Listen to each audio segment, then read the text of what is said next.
È tornata qui a Cantiamo Napoli lei, la bellissima voce, la bellissima presenza, la grande amica Rosy D'Anciò. Grazie mille, salve a tutti, un bacio fortissimo da parte mia e un saluto forte per tutta la grande famiglia di Cantiamo Napoli. Approfitto della tua presenza per fare un grande saluto allo staff di Radio Orion. Un bacio fortissimo anche da parte mia, vi ricordo di seguirci sempre su 101.5 o su 102.150. Un saluto forte per tutto lo staff di Radio Orion.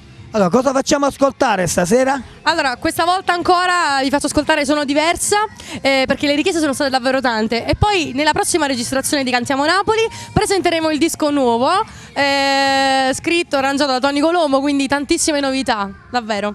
Allora, ascoltiamoci questa bellissima canzone perché è veramente straordinaria di Rosy D'Anciò, ma seguiamo soprattutto Cantiamo Napoli.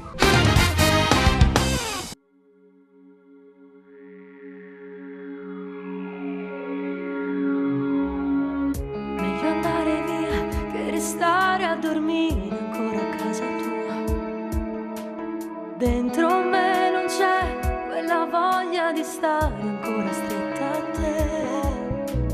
Era una bugia che volevo restare sempre solo tua.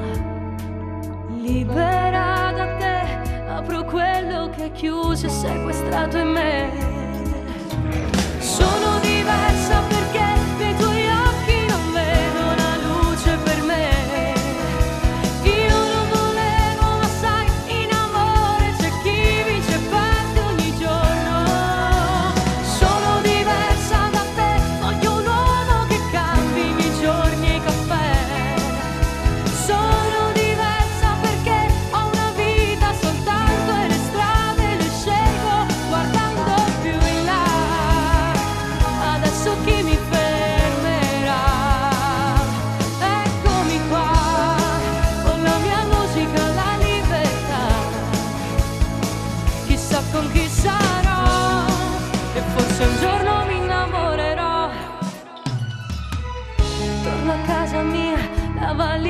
già pronta per andare via.